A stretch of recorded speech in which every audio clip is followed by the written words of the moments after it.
World crisis YouTube channel में आपका स्वागत है। गोल्डन टेम्पल के गार्ड सुखबीर बादल की 1 घंटे की कहानी। यदि इसने पहले से ही अजीब स्थिति को और भी खराब किया तो सुखबीर सिंह बादल ने इसका कोई संकेत नहीं दिखाया। मंगलवार को जब पंजाब के पूर्व उप मुख्यमंत्री अकाल तख्त के आदेश पर गोल्डन टेम्पल में सजा के रूप में गार्ड ड्यूटी पर बैठे एक महिला उनके पास आई और उनके टूटे हुए पैर को छूते हुए उनका आशीर्वाद लेने के लिए झुकी। रिपोर्ट के अनुसार उसने उन्हें एक संत समझ लिया था। अपने स्वयं के गार्डों बादल प्लस सुरक्षा प्राप्त व्यक्ति हैं और पार्टी नेताओं से घिरे हुए जो थोड़ी दूरी पर खड़े थे और गंभीर श्रद्धा से उन्हें देख रहे थे। अकाली दल के नेता ने वह घंटा चुपचाप बिताया या कुछ मन ही मन पढ़ते हुए। उनकी आंखें जमीन पर स्थिर थीं और उनके गले में लटके हुए पट्टे के पास भी नहीं गए। इस पट्टे पर एक शब्द था जिसे इस प्रकार अनुवादित किया गया, सच्चा गुरु आदि शक्ति प्रतिशोध और घृणा से मुक्त है, वह भगवान है, महान दाता। मैं पापी हूँ, आप मेरे माफ करने वाले हैं। वह पापी जिसे कहीं भी सुरक्षा नहीं मिलती। अगर वह आपके शरण में आता है तो वह निष्कलंक और पवित्र हो जाता है। कुछ अकाली नेताओं ने बादल को सलाम करने की कोशिश की जो सेवक की चादर पहने हुए थे और गोल्डन टेम्पल के गार्डों द्वारा पहने जाने वाले एक भाला को पकड़े हुए थे। गार्ड ड्यूटी का एक बड़ा हिस्सा यह सुनिश्चित करना होता है कि कोई भी बिना सिर ढके दरबार साहिब की सीमा में प्रवेश न करे, लेकिन कोई भी बादल से उनका हिस्सा निभाने को नहीं कह रहा था। 62 वर्षीय बादल, जिनका इस्तीफा अकाली दल प्रमुख के रूप में अकाल तख्त के आदेशों के बाद स्वीकार किया जाने वाला है, गोल्डन टेम्पल के गेट के एक छोर पर व्हीलचेयर में बैठे थे, जबकि दूसरे छोर पर पूर्व राज्यसभा सांसद सुखदेव सिंह ढींडसा बैठे थे। ढींडसा का दिन भी कोई बेहतर नहीं था क्योंकि उन्होंने सैड के खिलाफ बगावत की थी। यह शायद वह समय था जब वह अपने पूर्व पार्टी प्रमुख के साथ सबसे करीबी और सबसे लंबा समय बिता रहे थे।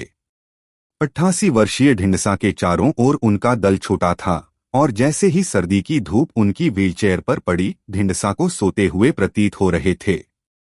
मंगलवार वह पहला दिन था जब अकाल तख्त ने बादल और अन्य अकाली नेताओं के लिए धार्मिक सजा दी थी, जिसमें ढींडसा भी शामिल हैं। यह सजा पंजाब में 2007 से 2017 तक सैड सरकार द्वारा की गई गलतियों के कारण दी गई थी।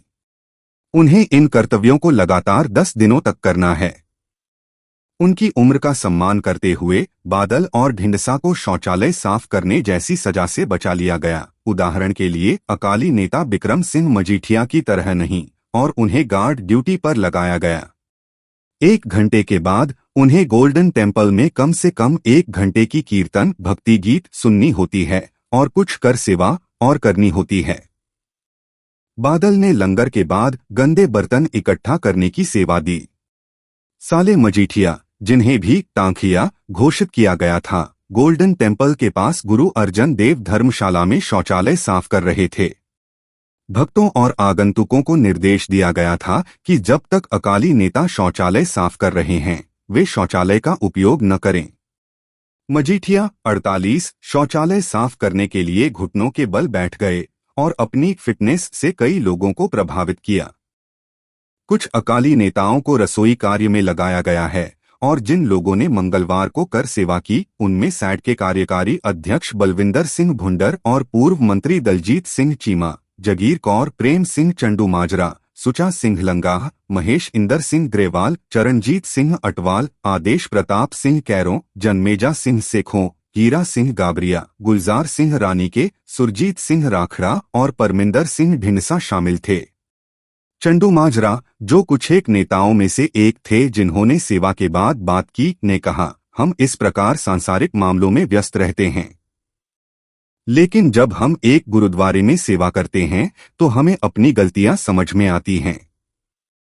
सेवा हमें विनम्र बनाती है।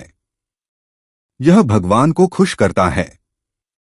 सेवा हमें अपनी गलतियों को सुधारने का संकल्प दिलाती है। स्वर्ण मंदिर आने वाले आगंतुक, विशेष रूप से गैर सिख जो नेताओं के लिए आदेशित सजा के बारे में नहीं जानते थे, बादल और ढींडसा को जिज्ञासा से देख रहे थे। लेकिन सिख भक्तों में से अधिकांश इस बात पर सहमत थे कि बादल को जो कुछ भी किया उसका भुगतान करना पड़ा। यह भगवान का घर है। आपको अपने पापों का भुगतान एक न एक दिन करना होगा। आप दैवीय न्याय से बच नहीं सकते। उनके बीच दो ने यह चर्चा की जबकि वे बादल को देख रहे थे। समाचार का स्रोत indianexpress.com है। श्रेय indianexpress.com को जाता है। वर्ल्ड क्राइसिस यूट्यूब चैनल पर प्रस्तुत सामग्री केवल सूचनात्मक उद्देश्यों के लिए है। हम इस चैनल पर साझा की गई खबरों की सटीकता, पूर्णता या विश्वसनीयता के लिए जिम्मेदार नहीं हैं। प्रदान की गई जानकारी को पेशेवर सलाह के रूप में नहीं माना जाना चाहिए। हमेशा विश्वसनीय स्रोतों से समाचार की पुष्टि करें और संबंधित विशेषज्ञों से परामर्श करें इससे पहले कि आप प्रस्तुत सामग्री के आधार पर कोई निर्णय लें। वर्ल्ड क्राइसिस चैनल पर साझा की गई जानकारी के उपयोग से उत्पन्न किसी भी परिणाम के लिए जिम्मेदार नहीं है।